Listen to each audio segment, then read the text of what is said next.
Бойларымыз бір тұтам болып неге кішірейіп кеттік? Қасиетті кітаптарда жазылған алып адамдар қайда кетті? Алып адамдарды біздің аласа бабаларымыз қырып тастады ма? Неге ресми түрде ғалымдар алып адамдардың болғанын мойындағысы келмейді? Ассалаумағалейкум, бұл шын тарих.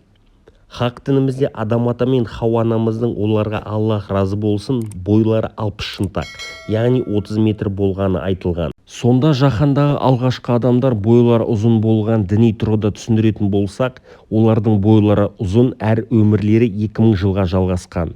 Олар жаратушының тыйым салған дүниесіне қол сұғып, адамзаттың алғашқы күнәсін жасағандар үшін жер жүзінен қуылған болатын.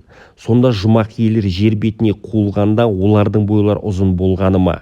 Әлемнің түкпір-түкпіріндегі алуан түрлі алып адамдардың денесі табылды, бас сүйектері табылды деген суреттер мен ақпараттар көбі фейк, яғни жалған. Шын мәнісінде олардың қолтаңбалары біздің дәуірімізге жеткені туралы дәлелдер көп. Мысалы, сіз Мысыр пирамидаларының құрылысына бойы ары кетсе 2 метр болатын қарапайым адамның шамасы мен күші сондай алып ғимаратты салуына қауқары жететініне сенесіз бе? Инженерлік тәжірибесі мен тасты өңдеу жұмыстарына сол уақытта болған технологиялар неге біздің заманымызға жетпеді? Әлде оны жат планеталықтар салып кетті дегенді қолдайсыз ба? Бір қызығы, сол пирамидаларда салынған фреска бейнелерде алып адамдарды анық көрсеткен. Не себепті біреулері үлкен, біреулері аласа болып салынды деп ойлайсыз? Тағы бір дәлел ол Бейруттағы Баальбектердің алып құрылыстары. Бұл жерді Афинадағы Парфенонмен салыстырсаңыз, алғашқысы кәрілік болып көрінеді. Миллиондаған құлдардың күшін пайдаланса да, мұндай таудай орасан зор кереметті қарапайым адам қолымен жасалғаны күмән тудырады. Мысалы, мыңдаған, тіпті миллиондаған адамдардың өмірін жалмаған Қытай стенасының ұзындығы 21 000 шақырым болғанымен биіктігі 6-8 метр ғана. Енді қайта Бейруттағы тау адамдардың салынып кеткен құрылыстарына оралайық.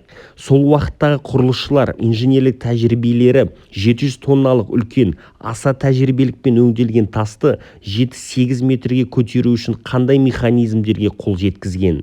Қойылған блоктардың арасында шырпы өтетін саңылау болмағаны таң қалдырады. Осының бәрін 30-40 метрлік алып адамдар жасады дегенді қабылдай аласыз ба? Мысалы, инктардың мифологиясында теңізді кешіп келген Виракоча құдайы туралы аңыз орын алған. Ол бойынша оларды жаратып өмір сүруді, балық аулауды, тұрмыс салтты үйреткен осы алып адамды құдай ретінде көрсеткен. Ұрпағына түскен әкелерінің қаһарынан кейін олардың бойларын кішірейткен деген аңыз бар. Бұл өңірде де пирамидалар құрылысы кең етек алған. Әлемнің әр жерлерінде адамзатқа мұра болып қалған орасан зор ғимараттар мен алып нышандарға алып адамдардың қол ұшы тиген ғалымдар мойындағысы да келмейді. Оған басты себеп жаратылыстың иесі Құдайдың барлығын мойындамау.